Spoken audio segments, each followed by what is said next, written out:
Greetings, royal family. It's Sistas time. Okay, thanks for clicking on the video. We're on episode 23. So hopefully we're coming to an end. So, what's her name? Jasmine, okay? Wife client. Gary's crazy wife. You know, she fell over the two-story balcony or whatever, landed on her back on top of a parked car. So Gary, he's rushing down the stairs. He's rushing to Jasmine's aid, and she's still laying there on top of the car. Gary, he calls 911, and what do you know?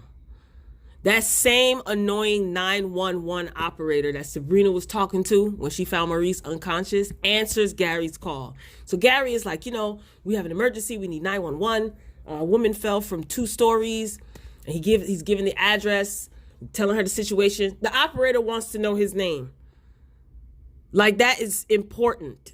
She asked him like 3 times, ignoring him giving her the address. I was like, so annoying. Anyway, back to Jasmine. Now, I will say this.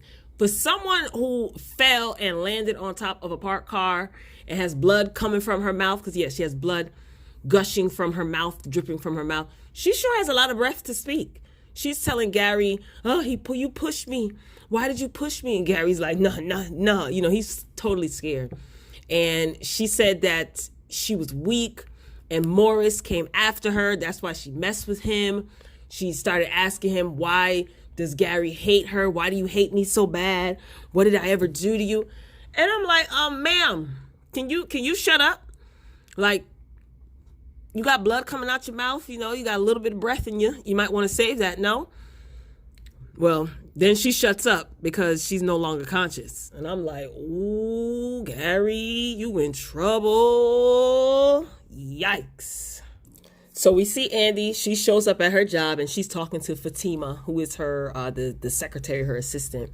And they're talking about the PI lady. Now, remember, Fatima met up with the PI lady last week, and she's supposed to be hooking the PI lady up with a girl named Nikki. Well, we come to find out that Andy plans on showing up. How brilliant. Anyway, Andy, she goes into her meeting with her boss and the other 3 men in the firm, and they tell her that Morris called and told them that Jasmine is willing to drop the claim, and they want Andy to continue the case representing Jasmine. So Andy, she's totally confused. She's like, wait, what? So they basically tell her that they want to use her to clean up their mistakes and to clean up their image. See, they made mistakes in the past regarding race and women's rights. So they're basically going to be using Andy to kind of clean up that image. Her boss, Bellamy, basically tells her, look, we only hired you to change the perception that we had, in this firm. Wow. At least they're honest. Okay. They said that they hired a PR firm and everything, and they're going to set everything up and clean this all up. And they are encouraging Morris to still sue the firm. So the way it's looking, Morris is no longer going to be representing wife client, and Andy is going to be representing wife client. That's what they want to make their firm look good.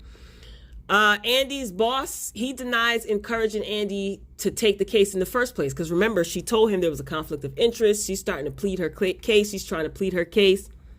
And the other partners, they're disgusted with her. They said that Bellamy fought for you not to get fired and you turned on your colleagues. See, it looks like Andy is turning on Bellamy now, even though we know that Bellamy was the one that told her to continue on. He don't care about no conflict of interest. So they end up firing her.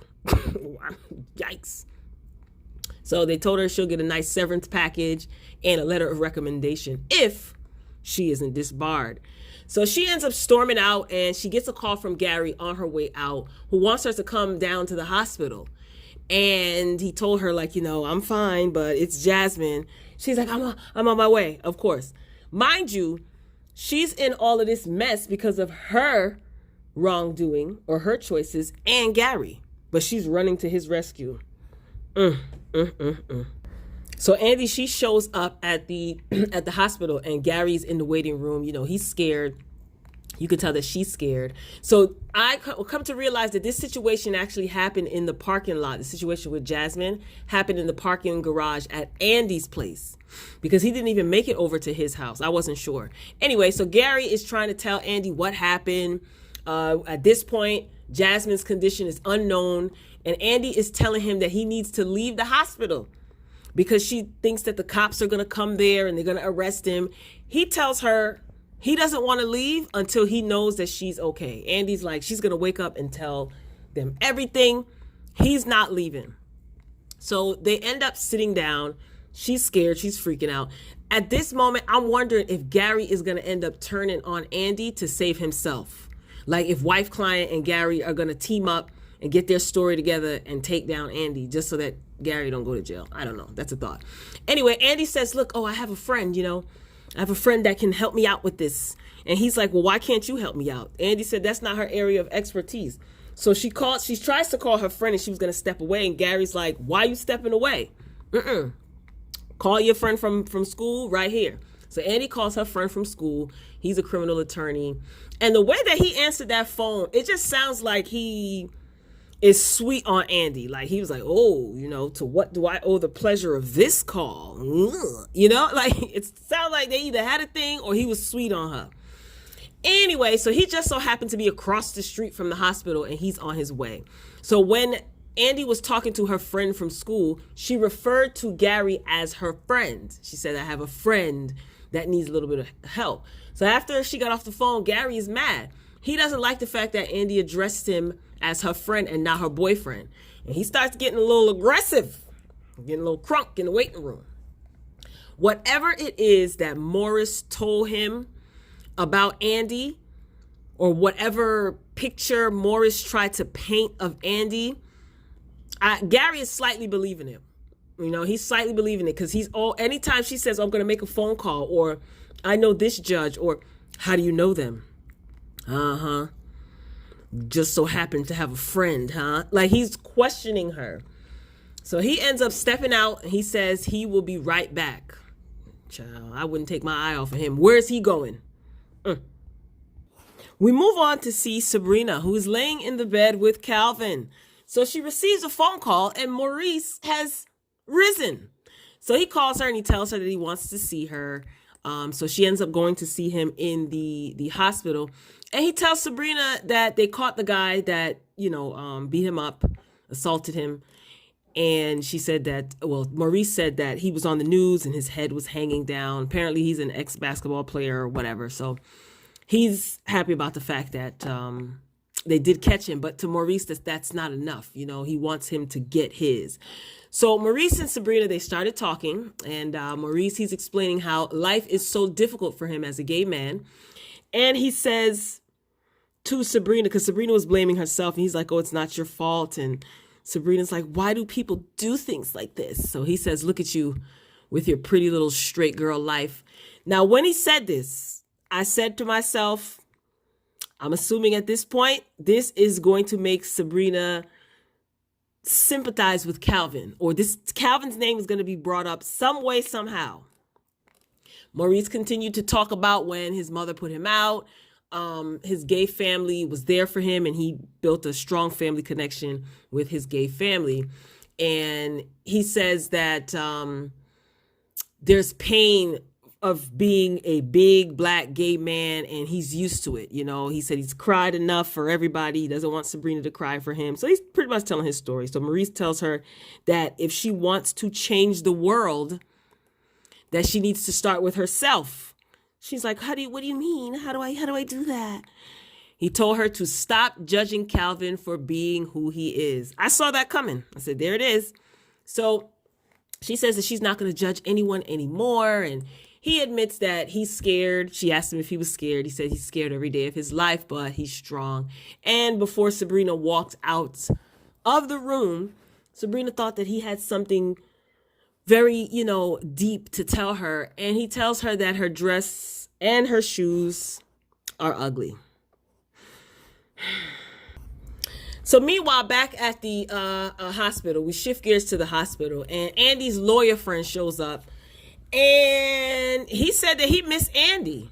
And I'm like, what is going on? Now he's supposed to be a handsome looking fella in a nice suit or whatever. And I'm like, what is going on? So Gary, remember, he excused himself from the waiting room. So he pops back up and Andy is telling her lawyer friend what happened. So Gary is standing there looking pissed. Okay, he has a little bit of an attitude as well because he's sizing up this guy, wondering, did Andy sleep with him too? Anyway, so the lawyer friend, he's trying to tell Gary that he should, file a police report to get this incident on record first. So he has something on record first. So Gary said, nah, I'll go to the station myself, because the lawyer friend offered to have a police officer come and take a statement from him. Gary's like, nah, I'm good. I can go to the station by myself. So it's evident that he doesn't really want this guy's help, okay? Andy, she tries to convince him to cooperate. She's like, I think that you should. Gary says to her with a lot of bass in his voice, what did I say? And it was at this point I realized that Crazy Gary has entered the building. So Gary ends up interrupting the guy, while he was talking, the lawyer friend, and Gary asks the lawyer guy, how old he is. So he's like, please, you look like you just got out of high school. So he's like, you know what? I have my own, lawyers. Yeah, your services are basically not needed. So he just basically told the guy to get lost. Now, as the lawyer friend is getting ready to leave, he's saying bye to Andy, and he asked Andy if they can grab a drink this weekend. Now, I got scared of this moment. So Andy, she is trying to play it off, okay? She's trying to play off the fact that she and this lawyer friend had a thing or something. So he is saying how, we had a good time last time.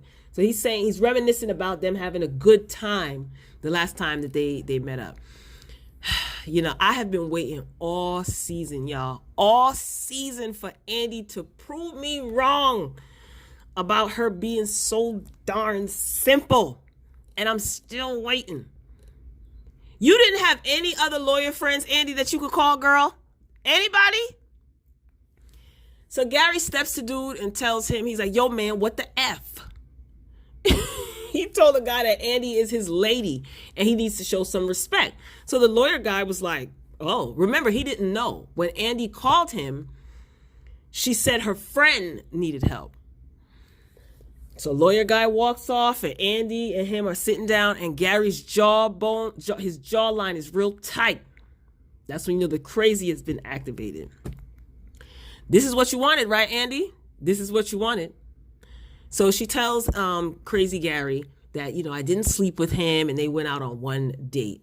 And Andy tells Crazy Gary that she doesn't like this behavior. She said, I don't know who this Gary is, but I don't like it. She tries to leave, but he grabs her and he tells her that he hasn't dated in a long time and he can't imagine Andy with another man. Of course, Crazy Gary, of course you haven't dated in a long time. You're married.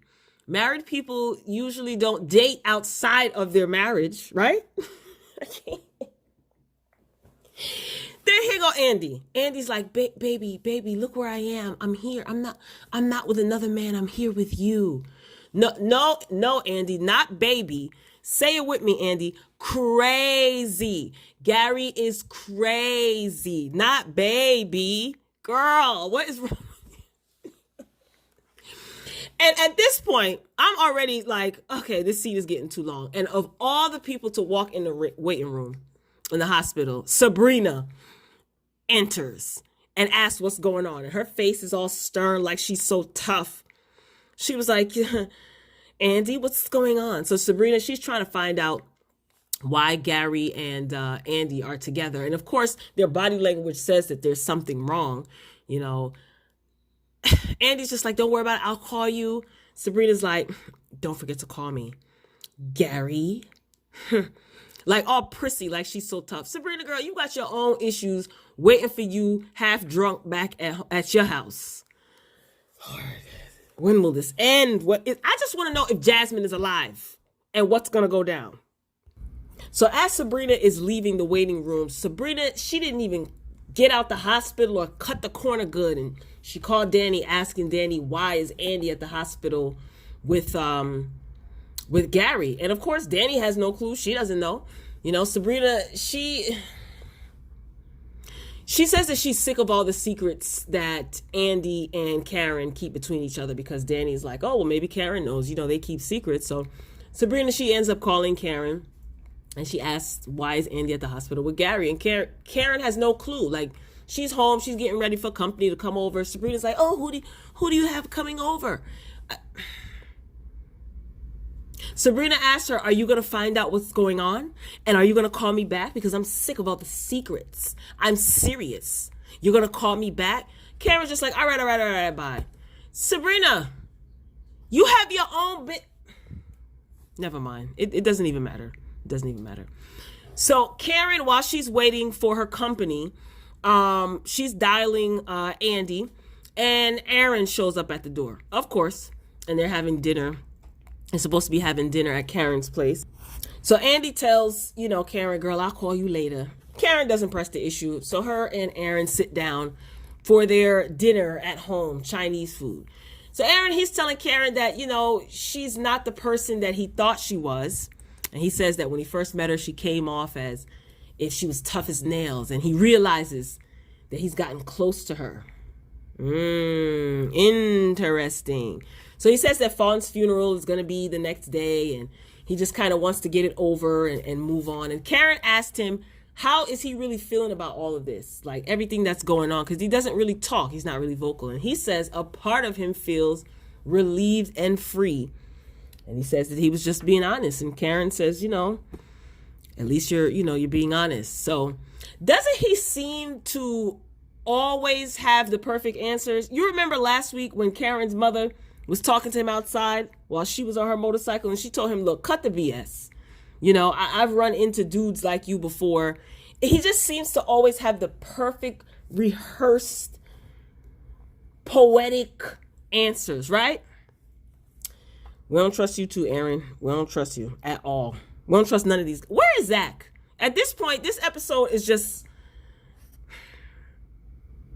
Zach would be a little bit more entertaining, and he's annoying too. Ugh. Well, I called and they came. So we move on to see Zach and Danny. And he is laid up in Danny's apartment. Zach, that is, on her couch. And Danny, she's dressed up, headed out. So after they argue in their long, drawn-out scenes about nothing, he tells her that she looks nice. So at first he was like, I'm going to go out too. I'm tired of staying in the house. She ends up leaving, and he ends up on the couch looking at pictures of him and Karen. And he sends them to her while she is entertaining Aaron at her house. So Karen's mama shows up to Danny's house, and I guess she came to set him straight, Miss Lisa. So she tells him that Aaron is about to make a move on Karen, and he's going to lose her for good, basically. Is that a bad thing? Anywho, Zach says he talks about how hard it is for him to get a good job since he's been out of jail. And Karen's mama proceeds to give a slight "we shall overcome" speech, and him being a better version of himself. She told him to get his ish together. And Zach said that, his father wasn't around when he was younger. Miss Lisa said, it's not my job to teach you how to be a man. And he's like, oh, my father wasn't around. Let me not say it like that. He said, my father wasn't around. And Miss Lisa said, all boo-hoo. And she continues her "we shall overcome" speech. Why is everyone telling Zach to get himself together for someone else? And that's someone else being Karen. Like, he should get himself together for Karen? Let's just say Zach got himself together, quote unquote, whatever that means. Got a better job, cleaned himself up, and he moves on with a different woman. What do y'all think will happen? How would that go? I'll let you guys guess. Anyway, moving along.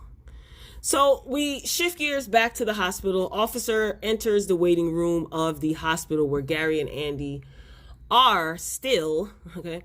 And Gary's being placed under arrest for the murder of Jasmine Borders. Now, you mean to tell me that man was sitting in that waiting room all that time and not one doctor came out and told him that his wife, because they're not divorced, his wife passed away? That's how he had to find out that his wife is dead? She's probably not even dead. I wouldn't even be surprised if Morris is helping her fake her death. The mess and confusion continues next week, y'all. That's all I got. They took too long to. They always. You're good, Tyler Perry, with the cliffhangers. You are. I'll give him that. So we're definitely going to be tuning in next week. So now Gary getting locked up again. The preview for next week, I seen Morris telling Andy, your boyfriend's going to go away to prison for a long time. Where did he come from? Because he was no longer wife client's client. So how he end up at the hospital? That wife client ain't dead. I want to see a body. I don't think that she's dead. So royal family, that's all I got. Okay. Get down in the comments, share your thoughts. If you've seen the episode, anything else you want to discuss that I left out, put it in the comments, of course. So I'll see y'all next week. Until next time, peace.